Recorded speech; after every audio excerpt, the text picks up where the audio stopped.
परंतु बिल्ली के भाग से हर बार छींका टूटता नहीं है। इस बार बिल्ली छींके में फंसी। देश में ना हम कभी रहे हैं और ना हैं। देश क्योंकि जातिवाद की राजनीति करती है, वो तुष्टीकरण की राजनीति करती है। कांग्रेस के मुंह पर अब तमाचा पड़ गया है। शराब घोटाला 1 साल का 2100 करोड़, 5 साल का 10,000 करोड़। नमस्कार, छत्तीसगढ़ के नंबर 1 प्लेटफॉर्म छत्तीसगढ़ तक में आपका स्वागत है। मैं हूं अजय सोनी और मेरे साथ हैं इस वक्त रायपुर से भाजपा के विधायक और वरिष्ठ नेता बृजमोहन अग्रवाल जी, जो कि यहां से 7 बार से विधायक है, 8वीं पारी के लिए फिर से तैयार है। आज उन्होंने अपने केंद्रीय कार्यालय का भी शुभारंभ किया और इसी बीच हमने भी समय मांगा और उन्होंने समय दे भी दिया अपनी व्यस्तता के बाद भी। तो आइए उनसे जानते हैं इस चुनावी सफर को लेकर कैसा उनका संघर्ष रहा और ये जो 8वां चुनाव वो लड़ने जा रहे हैं उसको किस तरह से देखते हैं। क्या इस चुनाव में भी कोई पिछले 7 चुनाव के बाद भी कोई इसमें उनको प्रतिद्वंदी के हिसाब से वो इस चुनाव को कितना महत्वपूर्ण है, क्योंकि कांग्रेस कहती है कि इस बार दक्षिण भी हमारा है। कांग्रेस ने ये कहा है कि इस बार 90 सीट हम जीत रहे हैं, उसमें दक्षिण भी है और प्रदेश की पूरी 89 सीट है। कांग्रेस को शुभकामनाएं हैं, परंतु बिल्ली के भाग से हर बार छींका टूटता नहीं है। इस बार बिल्ली छींके में फंसने वाली है और कांग्रेस छत्तीसगढ़ से गायब होने वाली है और भारतीय जनता पार्टी यहाँ पर सरकार में आने वाली है। क्योंकि अभी तक की जो सर्वे रिपोर्ट है उसमें भी ये बात आ चुकी है कि बीजेपी और कांग्रेस लगभग बराबरी पर चल रही है और अगले 20 दिनों में बीजेपी आगे बढ़ेगी और बीजेपी छत्तीसगढ़ में सरकार बनाएगी।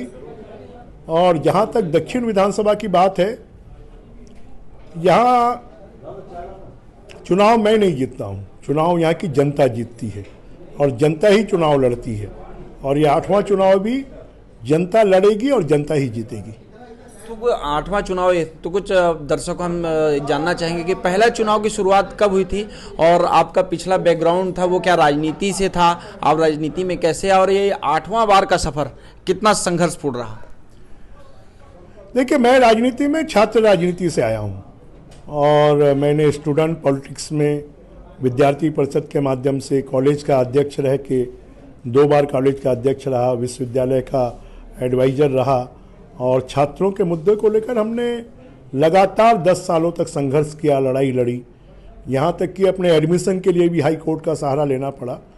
और उस समय विद्यार्थी परिषद में काम करते करते 89 में भारतीय जनता पार्टी ने कहा कि रायपुर शहर से आपको चुनाव लड़ना है और वो चुनाव लड़े और जीते और वहाँ से जो सफ़र चालू हुआ है वो अभी तक चालू है। और मैं मानता हूँ कि अगर आप लोगों के विश्वास को जीतेंगे, लोगों के लिए काम करेंगे, संबंधों को अगर आप निभाएंगे, लोगों की समस्याओं का समाधान करेंगे और लोगों के साथ में अगर आप घरेलू रिश्ते बनाएंगे, तो फिर आपको राजनीतिक क्षेत्र में सामान्यतः है जो एक बार विधायक बन जाता है वो अपने आप को बहुत ऐसा समझने लगता है कि वो कोई बहुत बड़ा आदमी बन गया। ये जो पद है ये आने जाने वाली चीज़ें हैं, परंतु संबंध जिंदगी भर का है और मैंने ये कोशिश की है कि जिससे एक बार संबंध बन गया, आज 50 सालों से जिन लोगों से संबंध है उनसे संबंध आज भी बने हुए हैं और वही सबसे बड़ी ताकत है। तो 8वां चुनाव में कांग्रेस ने एक नया प्रत्याशी उतारा है, कुछ नए एक्सपेरिमेंट इसमें दिखते हैं, तो क्या मानते हैं ये चुनाव भी 7वां के साथ 8वां लगेगा या इसमें कुछ संघर्ष और कहीं पे प्रतिद्वंदी से मुकाबला?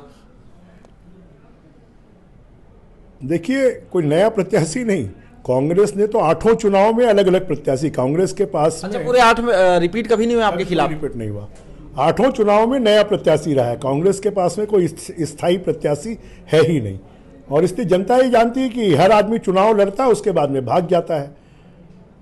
परंतु आज भारतीय जनता पार्टी के प्रत्याशी के रूप में मैंने 7 चुनाव लड़े हैं और मैं जनता के बीच में हूँ, कभी उनको शिकायत नहीं रही है। मैं मानता हूँ कि 8वीं बार भी जनता का आशीर्वाद, प्रेम, स्नेह मिलेगा और 8वीं बार भी जनता यहाँ से भारतीय जनता पार्टी और कमल फूल को जिताएगी। हमने अभी तक के कई विधायकों को देखे, एक बार, दो बार, तीसरी बार में ऐसा तो श्योर माना जाता है कि कैबिनेट अगर सरकार बनती है तो कैबिनेट में उसे जगह मिलेगी। पर आप 7 बार के विधायक है, काफ़ी वरिष्ठ विधायकों में गिनती आती है आपकी।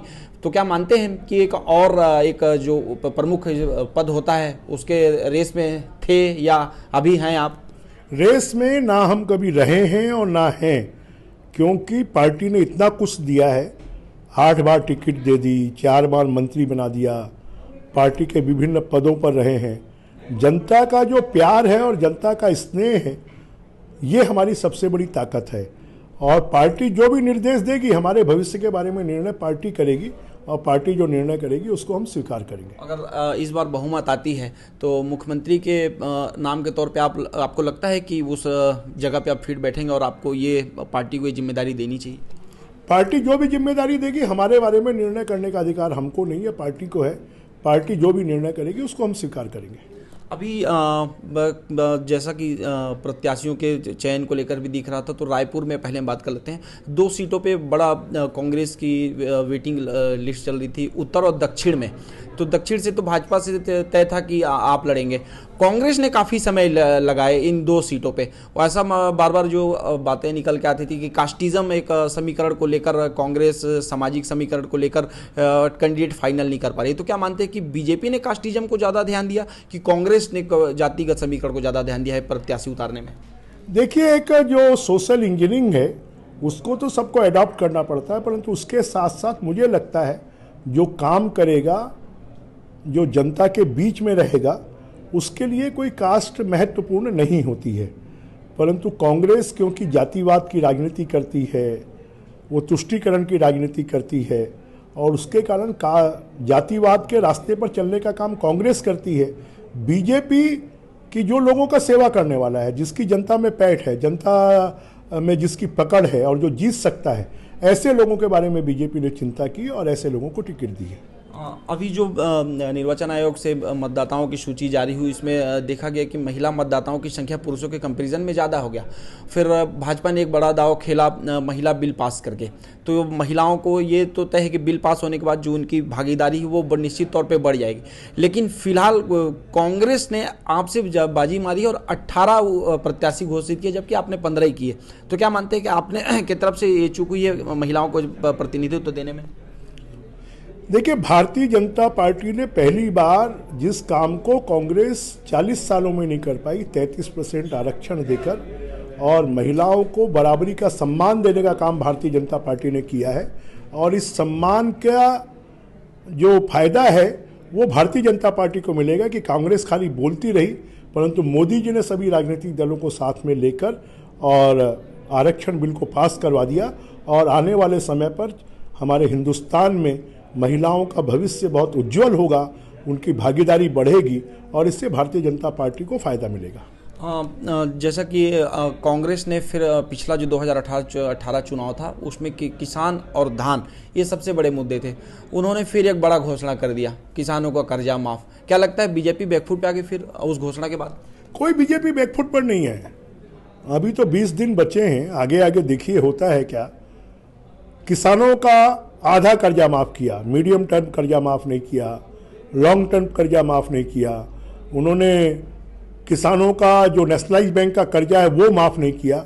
इन्होंने कर्जा माफ़ी की बात की थी, परंतु आधे किसानों का भी कर्जा माफ़ नहीं किया, और इसलिए किसान नाराज हैं।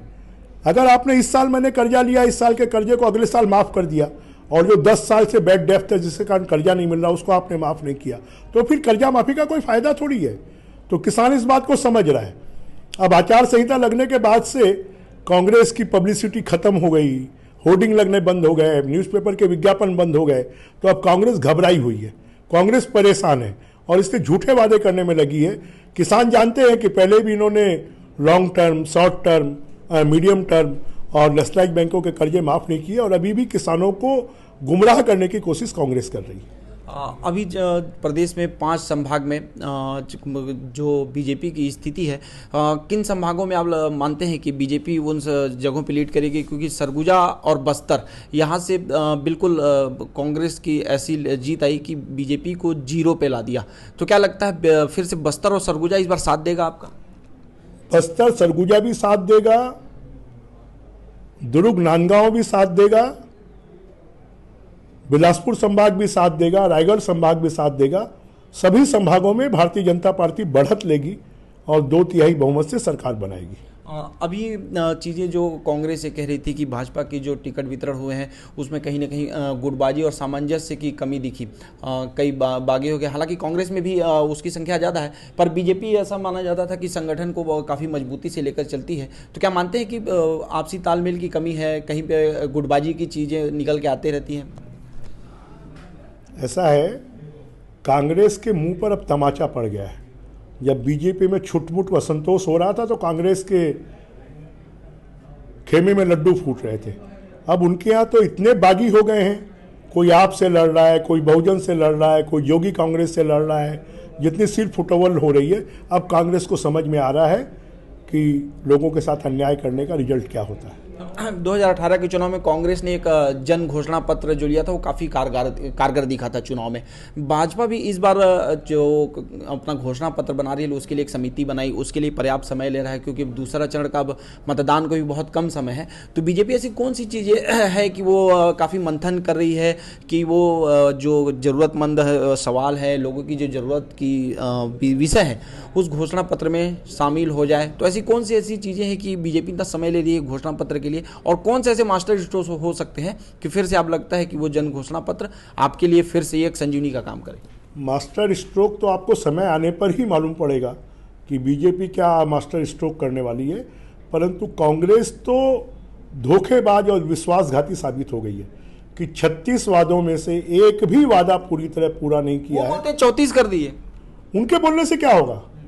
सबसे बड़ा कर्जा माफी की बात है। बताएं नेशनलाइज बैंक के कर्जे का क्या हुआ, मीडियम टर्म कर्जे का क्या हुआ, लॉन्ग टर्म कर्जे का क्या हुआ, वो जरा बताएं शराबबंदी का क्या हुआ, वो जरा बताएं महिला स्व सहायता समूह के कर्जे माफी का क्या हुआ, वो जरा बताएं 10 लाख नौजवानों को रोजगार नहीं तो 2500 रुपये बेरोजगारी भत्ता देने का क्या हुआ, वो जरा बताएं कि शराब में घोटाला कौन कर रहा है, वो जरा बताएं कोयले में घोटाला कौन कर रहा है, DMF में घोटाला कौन कर रहा है, धान में चावल में गरीब अन्न योजना के चावल को कौन खा रहा है, रेत में घोटाला कौन कर रहा है, सीमेंट में घोटाला कौन कर रहा है, कैंपा मद में घोटाला कौन कर रहा है, महादेव ऐप में कौन लूटने के काम में लगा है, PSC के माध्यम से 20 लाख नौजवानों को जीवन को आसान करने वाला कौन है, जरा बताएं ना।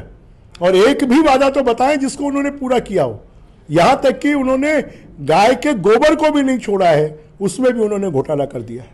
इन तमाम घोटालों की जो बात की, एक राष्ट्रीय प्रवक्ता आई थी, हमने पूछा कि काफ़ी आपके ऊपर बीजेपी भ्रष्टाचार के आरोप लगाती है, हाँ क्या इस भ्रष्टाचार और क्या ATM का जो आरोप लगाती है उस पर क्या कहना? तो उन्होंने कहा कि 10 साल से उनके केंद्र में सरकार बैठी है, वो जांच करा लें, सिर्फ मुंह चलाने से नहीं होगा। जांच तो हो गई। शराब घोटाला 1 साल का 2100 करोड़, 5 साल का 10,000 करोड़, कोयला घोटाला 1 साल का 500 करोड़, 5 साल का 2500 करोड़, धान घोटाला की जांच चल रही है, 5000 करोड़ रुपए का घोटाला सामने आया है, DMF के घोटाले को उन्होंने स्वीकार किया है, धान के घोटाले को उन्होंने स्वीकार किया है, विधानसभा में स्वीकार किया है, कैंपा के घोटाले को उन्होंने स्वीकार किया है। हम थोड़ी जांच हो रही है तो लोग जेल में जा रहे हैं, जब जेल में जा रहे हैं तो तिलमिला रहे हैं। महादेव ऐप की जांच हो रही है, आखिर महादेव ऐप के तार दुर्ग और भिलाई से ही क्यों जुड़े हुए हैं, उनके सरगना वहीं के क्यों हैं, पकड़ने के बाद क्यों छोड़ दिया गया, उनके खिलाफ में सरकार ने कार्रवाई क्यों नहीं की? अब ED कार्रवाई कर रही है तब तिलमिला रहे हैं। आज ED की एक बड़ी कार्रवाई देखने को मिली राजस्थान में। प्रदेश अध्यक्ष और प्रदेश अध्यक्ष PCC ने कहा है कि ED भाजपा की अप्रासंगिक संगठन के बनकर काम कर रही है। बीजेपी जब मुद्दों पे नहीं सक रही है कांग्रेस की सरकार के खिलाफ चुनाव लड़ने, तो सभी 5 राज्यों में वो ED का उपयोग कर रही है, आज दीपक बैज ने कहा है। जब भ्रष्टाचार की जांच हो रही है तो तिलमिला रहे हैं। अगर आप पाक साफ हैं तो फिर आप अपनी स्थिति सामने रखिए। आपके खिलाफ तो आरोप सिद्ध हो रहे हैं, चालान पुटअप हो रहे हैं, लोग जेलों में हैं। ये पहली बार हो रहा है कि 2 विधायकों के खिलाफ भी चार्जशीट है और 2 IPS जेल में। मतलब सत्ता और प्रशासन दोनों मिलजुल कर पूरे छत्तीसगढ़ को लूटने के काम में लगे हुए। तो ED पे बार बार आरोप लगाती है कि आप शक नहीं रहे इसलिए ED को सामने ला। पहले भी क्या मनमोहन सिंह के समय नहीं होती थी? क्या मोदी जी के खिलाफ कार्रवाई नहीं हुई? क्या नरसिम्हा राव जी के समय नहीं होता था? क्या इंदिरा गांधी के समय नहीं होता था? भ्रष्टाचार के आकंठ में डूबे हुए लोग चलनी चलनी बोले तो बोले, सुपा बोले तो बोले चलनी जिसमें 100 छेद हैं, वो भी बोल रहे हैं। अपनी सरकार बनी तो किस तरह की जांच होगी और किस तरह से भ्रष्टाचार के जो आरोप लगा रहे हैं आप, वो भ्रष्टाचार सिद्ध करने के लिए सबसे पहली प्राथमिकता सरकार बनने के बाद क्या रहेगी कि जांच होगी इन सभी तमाम? देखिए, चाहे वो पीएससी के घोटालेबाज हों, चाहे वो शराब के घोटालेबाज हों, चाहे वो कोयले के घोटालेबाज हों, चाहे वो धान के घोटालेबाज हों, चाहे डीएमएफ के घोटालेबाज हों, सबकी जगह बड़े घर में होगी और उनके खिलाफ में कार्रवाई की जाएगी। छत्तीसगढ़ के नौजवानों को इस बात के लिए विश्वास दिलाया जाएगा कि पीएससी कांग्रेस की संस्था बनकर नहीं रहेगी, प्रशासनिक अधिकारियों के पैसा खाने की संस्था नहीं होगी, वो नौजवानों के भविष्य को बनाने वाली संस्था होगी। चुनावी जब शंखनाद हुआ और आपने परिवर्तन यात्रा निकला, परिवर्तन यात्रा में आपने भी लगभग मुझे लगता है कि अधिकतर विधानसभा में गए, तो वो उन जगहों पे जाके कांग्रेस ने कहा कि इनका परिवर्तन यात्रा फ्लॉप हो गया, तो आप उन जमीनों पे गए, जमीनी हकीकत को आपने देखा, तो क्या लगता है वाकई में जनता ने भाजपा के ओर अपना रुख किया है, वो वोट में कन्वर्ट होगा? परिवर्तन यात्रा ने बता दिया, उससे तो कांग्रेस घबराई हुई है। आप लोगों ने देखा है, मीडिया ने देखा है कि परिवर्तन यात्रा में कैसे जनसैलाब उमड़ा है। बरसते पानी में हजारों लोगों ने यात्रा का स्वागत किया है, तो कांग्रेस उससे हिल गई है और हिलने के बाद में वो बार बार आरोप लगाने का काम कर रही है। अरे सरकार में बैठे हो, आपको काम करना चाहिए। आपने रायपुर को गड्ढापुर बना दिया, धूलपुर बना दिया, चाकूपुर बना दिया, नशापुर बना दिया, पूरे छत्तीसगढ़ को नशे का गढ़ बना दिया। महादेव सट्टे ऐप में छत्तीसगढ़ के नौजवानों को लूटने का काम किया। आपने पीएससी के माध्यम से छत्तीसगढ़ के नौजवानों के भविष्य को बर्बाद करने का काम किया। जगह जगह पर धर्मांतरण को लेकर आंदोलन हो रहे हैं। ये इस सरकार की नाकामियों को, निकम्मेपन को उजागर करता है। छत्तीसगढ़ में सरकार बनाने के लिए भाजपा को ऐसा कौन सा ऐसा लगता है कि पिछले 2018 के चुनाव में बीजेपी चूक गई और ये 2023 के इलेक्शन में वो चूक को सुधारेगी? देखिए, जैसे हम भी कभी कभी घर में रोज खाना खाते हैं तो कभी बाहर खाना खाने की इच्छा होती है। 15 साल की बीजेपी की सरकार के बाद लोगों को लगा कि एक बार बदल कर देखते हैं, परंतु जब उन्होंने बदल दिया तब उनको लगता है हमको धोखा हो गया, हमसे गलती हो गई। इन्होंने तो छत्तीसगढ़ को लूटने का काम किया, बर्बाद करने का काम किया है। बीजेपी की सरकार अच्छी थी और इसके लोग फिर से बीजेपी की सरकार लाने के लिए लालायित हैं। 2023 में बीजेपी की सरकार आ रही है, आपका कहना है? निश्चित रूप से आ रही है और पूर्ण बहुमत से आ रही है और काम करने के लिए आ रही है। तो ये थे हमारे साथ बृजमोहन अग्रवाल जी, जो कि आज काफ़ी दिन भर इनका व्यस्तम रहा है। आज इन्हें दवा भी खाना पड़ा है, तो निश्चित तौर पे इनकी व्यस्तता देखी जा रही है, क्योंकि ये वरिष्ठ विधायक भी हैं, तो पार्टी इनके विधानसभा के अलावा भी दूसरे विधानसभा क्षेत्रों की जिम्मेदारी इन पर दे रखी है कि ये भाजपा के जो उम्मीदवार हैं उनके पक्ष में प्रचार करें। जैसा कि सुना, बृजमोहन जी ने तमाम सवालों पर बेबाकी से जवाब दिया है। तब जो देखने वाली बात होगी और नज़र होगी चुनाव परिणाम में कि वो जो दावे हैं वो कितने सच में बदलते हैं। सहयोगी साहिल के साथ अजय सोनी, रायपुर, छत्तीसगढ़ तक।